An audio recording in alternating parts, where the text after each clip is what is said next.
normal day of a police officer is not normal. One of the reasons that I wanted to become a police officer was I'm a survivor of domestic violence. We face our own demons, and we have to live with how we do our job and in what way we conduct ourselves. This is me. I'm a police officer.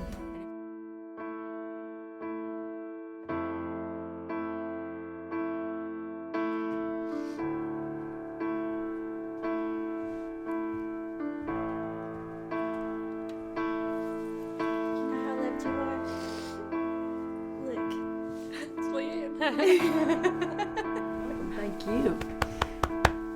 I absolutely loved your story. Thank you. Oh my gosh, it was amazing. So what's your plans now? Thank you. It's so nice to meet you. Oh my gosh. Yes. Did you call her? Like, this is awesome. I'm so excited to meet you. I've wanted to meet you for It's like you're a celebrity to me or something. I don't know.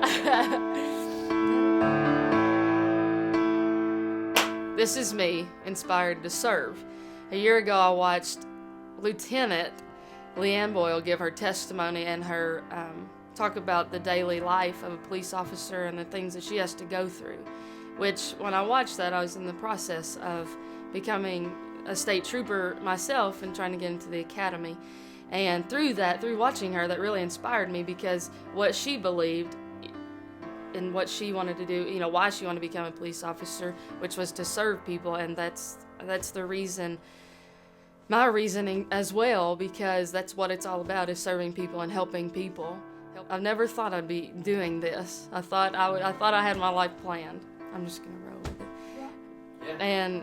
And I thought I'd be teaching the rest of my life. That's all I ever knew. I come from a family of teachers, and when somebody mentioned becoming a state trooper, I said, why not?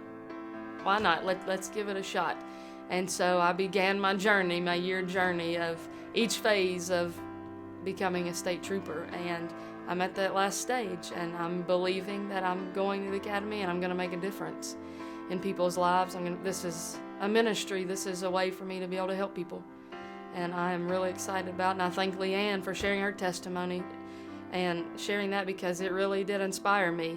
I was so excited. I wanted to go that day and go to the academy and just go ahead and get my career on its way. But I greatly appreciate her for doing that, because it helped me with my journey. I chose to be a state trooper because I was told that I couldn't. I was told that I would end up like my drug addict father. I was told that I would never amount to anything. And in a sense, it is to prove people wrong. But it's to do it for myself as well, to let myself know that I can amount to something. And I can overcome what I've faced in my past, and, not choose that path that the others chose to take, but I'm going to make something of myself. Another reason, would be that just seeing the drug epidemic that we have and living with that through my sister and father, it hurts me to see people living that life. And if I can be a state trooper then and get into that and help these people get these drugs off the streets, and along with helping these kids, then I'll do what it takes. Addiction made me, angry. It did. It made me really angry to know that, my father's so high that he throws me against a car and he hits me, slaps me across the face, calls me everything under the sun, told me he should have beat me years ago. And, addiction really affected me, living with that. Seeing somebody so hurt with this disease that they didn't even want to live. And to know that they had a daughter, his only kid. It hurt. It really did. It hurt. You see him sitting behind bars. You get a 3-minute conversation. You wait 3 hours to see him, and it's a 3-minute conversation. And all I did was cry. It's hard to see him. Him being in and out of rehab. It hurt. I got to the point that my heart was just so hard, and I didn't want to even see him. I was done. I had this tough love, and I didn't want to see him. I didn't want to be around him. Didn't want to deal with it. I started dealing with it. I put on my mask and lived every day.